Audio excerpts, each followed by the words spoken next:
Avant de commencer l'exercice, rappelons quelques formules.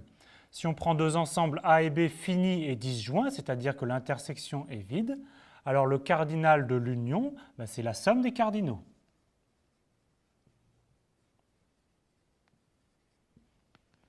Maintenant, si on a une partie B inclue dans A, le cardinal de A privé de B, c'est le cardinal de A moins le cardinal de B.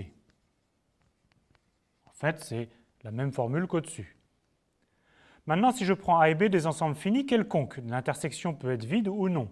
Qu'est-ce que c'est que le cardinal de A union B? En fait, c'est le cardinal de A plus le cardinal de B moins le cardinal de l'intersection.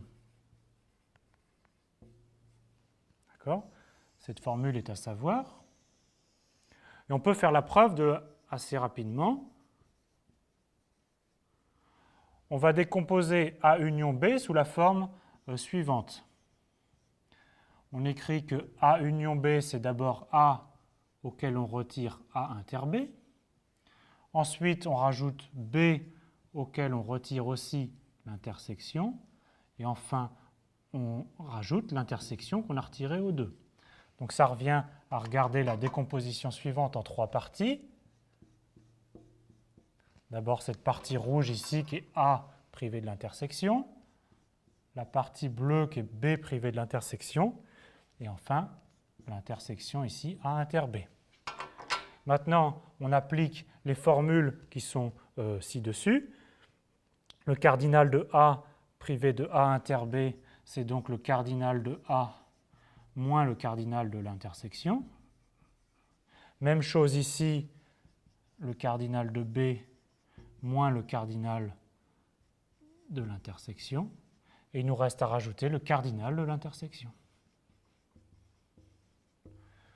Eh bien, il n'y a plus qu'à regarder ce qu'on a obtenu. Le cardinal de A plus le cardinal de B moins une fois le cardinal de l'intersection.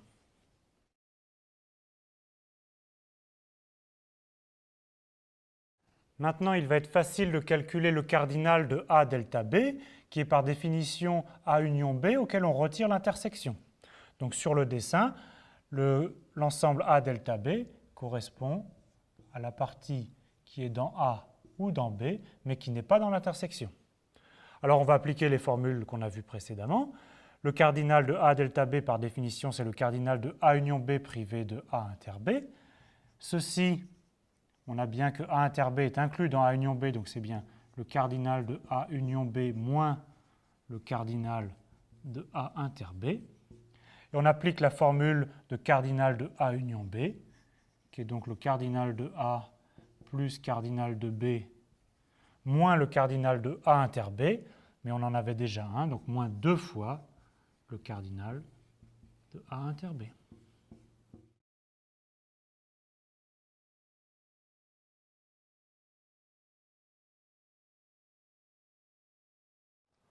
Pour E, un ensemble, P de E désigne l'ensemble des parties de E, ou l'ensemble des sous-ensembles de E. Alors par exemple, si on prend E composé des éléments 1, 2 et 3, qu'est-ce qu'on a dans P de E? Donc ce sont les parties qui sont là-dedans. Alors par exemple, on peut prendre le singleton 1, qui est bien une partie, ou alors le singleton 2, ou le singleton 3. Ça, ce sont les ensembles à un élément. Mais on a aussi des ensembles à deux éléments. On a le couple 1, 2, le couple 1, 3 et le couple 2, 3. Et il ne faut jamais oublier les deux qu'on appelle les deux éléments triviaux, c'est-à-dire soit l'ensemble E lui-même, qui est bien inclus dans lui-même, et aussi l'ensemble vide, qui est contenu dans tout ensemble. Et donc, si on compte ici, on a 1, 2, on a 8 éléments. D'accord ? Donc, en fait, c'est une formule générale que si on a un ensemble fini E de cardinal égal à n, alors le cardinal de l'ensemble des parties est égal à 2 puissance n. C'est une formule à savoir. Et on remarque ici qu'en fait, on a le cardinal de P de E qui est strictement plus grand que le cardinal de E. Donc E et P de E ne peuvent pas être en bijection.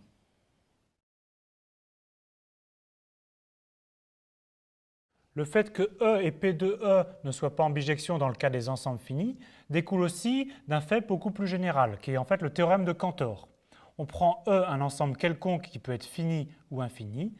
alors il n'existe pas de bijection entre E et P de E. La démonstration est abordable à votre niveau.